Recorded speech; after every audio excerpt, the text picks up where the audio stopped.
All right. Shit.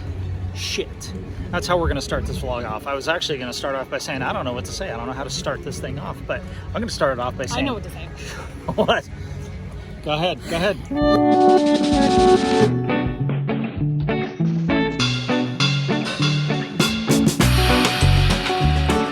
Okay, so we mentioned it on one of our vlogs. Last time we were here, we were forced to eat at the Seasons restaurant. Right there, that place. And we talked about avoiding that at all costs. And if you can, go to Garden Grill. If you're gonna eat in this facility, go to Garden Grill restaurant. You get to hang out with the characters, you get to see Chip and Dale, Mickey, and the food is really good. So we decided to vlog this as our one and only upload from Epcot today. Guys, we love this place so much. We didn't want the majority of our uploads on our channel to be about Epcot, but we did want to share our experience at Garden Grill restaurant. So come along, take a look at how delicious it is, and make a choice for yourself the next time you're coming to Epcot, whether or not you feel like it's a good place to eat. Here's something kind of cool that takes place that we didn't get to partake in last time we were here, but as you can see, there's a definitive line right there where the yellow paint is, and that's because this whole restaurant rotates like the carousel of progress, only it's a carousel of incremental calorie intake. In the far back there you can see, and I'll show more later, but there's a ride. That's where Living with the Land is, and so being able to go in a circle, you're not stuck in one place. I'll be honest, when you get stuck where the barking dog is, that could be kind of annoying while you're enjoying your meal. Anyway, good times. All right. Shit. That's how we're going to start this vlog off. I was actually going to start off by saying, I don't know what to say. I don't know how to start this thing off, but I'm going to start it off by saying... I know what to say. What? Go ahead. Disney is incredibly understaffed. I read a news article this morning that they announced that they are freezing their vaccine mandate due to pushback from the state of Florida. And I call bullshit on that. I think it's because they don't have employees. The employees that they have are not good. It's not that. It's like the people that probably stayed on board, great, I'm sure they're just as frustrated too. But the reality of it is today was not a good day at Epcot. It was an awful day here. Sorry, You want to finish? Here, I'm going to let Kristen say what she's thinking, and then I'm going to take the phone. I'm in pain because of how long this has been. they don't even know yet. We'll get to it. Yeah, here. I think that everybody knows at this point that we are a Disney family. I think that out of everybody, I love Disney more than anyone else. I'm the most attached to it, at least. And I have only complained at Disney one time previously, and it was on a very busy holiday weekend where we ordered food and we were missing buns and had cracked hot dogs and things like that. When I complained, I cried. I cried talking to the cast member because I couldn't believe that I was complaining about my beloved place. And I have happily complained twice today in this park. And we've only been here, 5 hours? 6 hours? It's infuriating. Earlier today, I asked a woman at a counter service restaurant for cups of water, and her response to me was, Does it look like we have any water? Does it look like I'm about to kill you? Does it look like we have any water cups? You could purchase a bottle of water, or there's a water fountain right there. I didn't know that Disney employees were allowed to say things like that. Yeah. I'm serious. Yeah. I mean, like, incredibly unprofessional. I'm going to take it for a second. So we talked to guest experience about that situation, and when Kristen told me that had happened, I literally started walking back in there, and she stopped me because I was like, I need to talk to her superior like immediately. And I look at things from the standpoint of like, okay, maybe there's an opportunity to do some training. Maybe there's an opportunity to coach somebody up and get them to understand what they did was wrong. But that reaction's awful. That's terrible. Like, why would you say that to anybody? I'd only respond to somebody I don't like in that manner. Yeah. And so we went and we talked to the experience team, and they were like, "Oh, we're sorry," and that was it. We're gonna take record. They didn't ask for. They didn't even ask for her name. By the way, her name was. No, yeah, I'm not gonna put that on there. They didn't ask for her name. They didn't ask for, time frame or anything like that. So it's not like they're gonna be able to follow up with the exact person, and that just kind of tells me everything I need to know at that point. Is that the lack of customer service from the Disney parks. Let me rephrase it. The type of customer service that we received today from the Disney parks is it's so disappointing, and it's a clear indication what direction the parks are going. I've actually watched a handful of vloggers. I was watching WDW TV. I think that's what it is, Walt Disney World TV. And that channel is getting blasted by some of the, or at least one individual that's public relations with Walt Disney World over their complaints with the current, who is he, CEO? There were some comments made about Bob Chapek, and there's so many people. In fact, at D23, there's actually a petition that people have put on. They don't want him to be there, and I guess they've removed him from showing up. I am literally just recalling that dad that I met when I was with Harlow to go on the carousel. Oh, that was it last time we were here? Yeah, and he was like, I can't believe like the customer service here has changed so much so that we're not going to continue our passes. We're going to stick with Universal Studios. I never thought that I would even consider something like that. We don't have Universal Studios passes currently, but I would renew, or I would get those passes and not come here for a full year, just based on what we experienced today. And I think that speaks volumes, especially as a family. Like, we have bragged about the customer service at Disneyland. We have talked so much about how we are willing to spend more money at a park like this because of the customer service that you get. It's different. It's magical for a reason. And I don't know what the hell. All I can think about is because they did the vaccine mandate. A lot of people said, I'm not going to work, and they were forced to hire people off the street.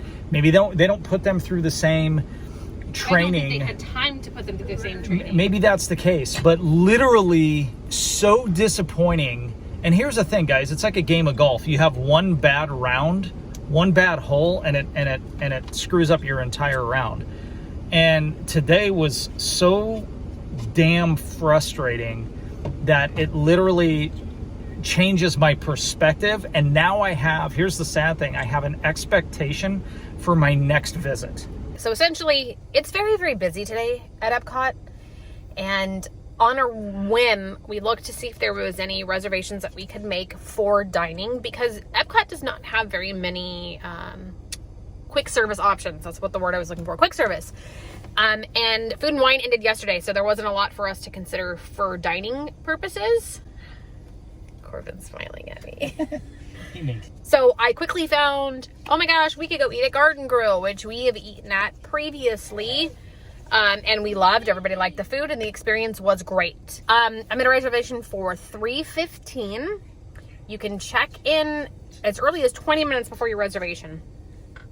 We didn't check in 20 minutes early, we checked in 10 minutes early.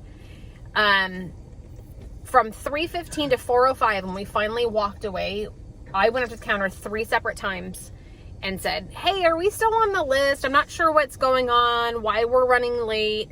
And nobody could give me a direct answer. They just kept saying a few more minutes, a few more minutes, a few more minutes, except for the final lady that I talked to. She told me that we were number 3 on the list to get seated.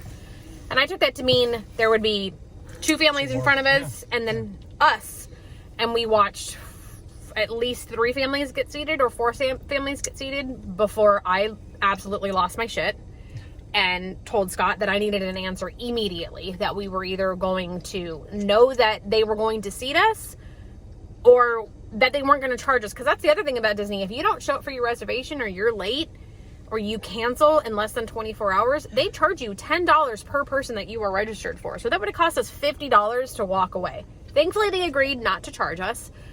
But the thing that was infuriating was that nobody did anything to try and ease our discomfort or give us even the option not to wait any longer, which probably would have helped them because we were not the only family waiting. There were so many families waiting. Yeah, there's a lot of people pretty irate, and it's like, just all you got to do is just be upfront, let people know what's going on, right? If they would have told us, hey guys, it's going to be an hour, we'll go right a ride. Like, no problem. It's not the end of the world. If you could give us some sort of, you could commit to a time frame that allows us to wrap our heads around when we're actually going to eat. I'm going to bend this down just a little bit.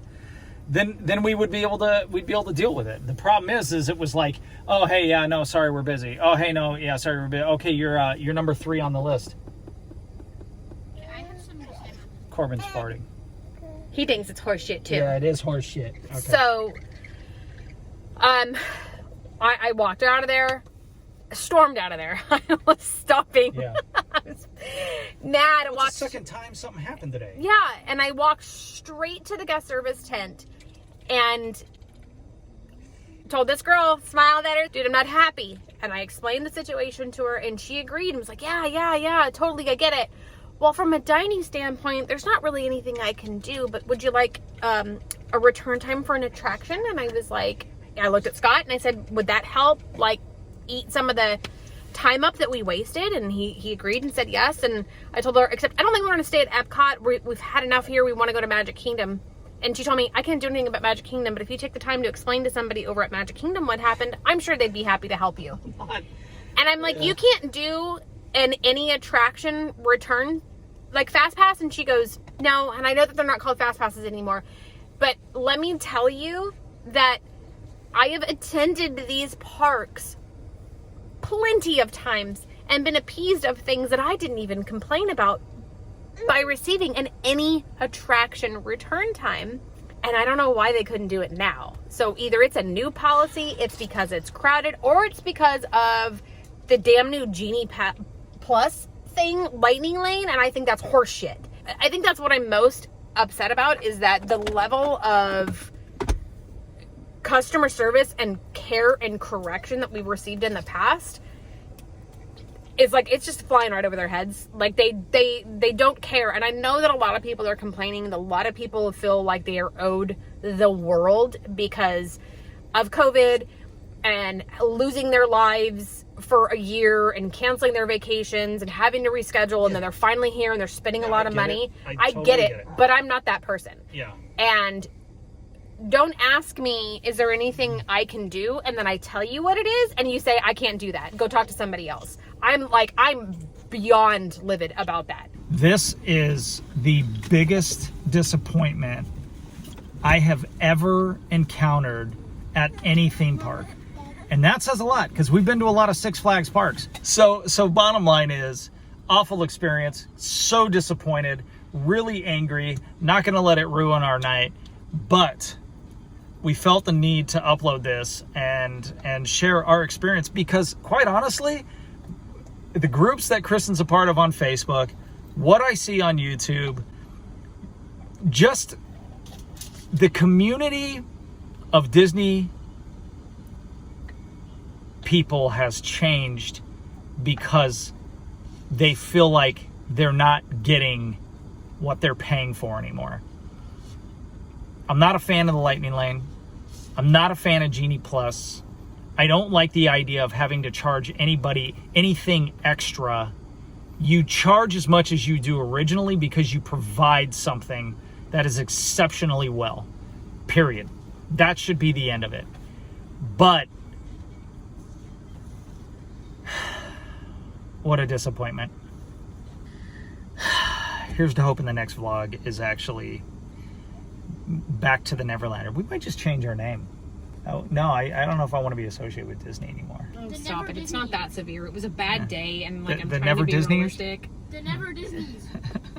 I'm not going to let one really bad day ruin everything, Sure. but I am mad right now. And I'm literally, like, now that the anger subsiding a little bit, I'm starting to feel a little heartbroken. Like the time that I had to complain and I cried. Yeah. I don't want to talk about it anymore. Because I'm going to cry. Yeah, I can tell. But that's why I wanted to grab the camera now, and I wanted to say something now instead of trying to explain this later, because I wanted to get the raw emotion, and it's disappointing. Will we be back? Yeah, actually, we're coming back tomorrow. And the day after that? And the day after that. But you know what? Here's the thing. We're not unrealistic. We expect on busy, Kristen had mentioned earlier that she complained during a busy holiday season when we were at the park, and we're here, and it's Thanksgiving, and it's busy. I'm thankful that we're able to come here. I'm thankful for the employees that have stuck it out. I know it's been a very rough, difficult season for them, but I'm incredibly disappointed in the lack of customer service. I've been in sales and customer service forever, and just telling somebody you're sorry, that never feels good, right? You don't. That's not enough, especially from somebody, a company the size of Disney. And it's not like we're looking for. People are looking for a lot. It's when you bend somebody's ear, saying sorry sometimes isn't enough. And in this situation, and today, Disney, you were a fucking letdown. Let's go.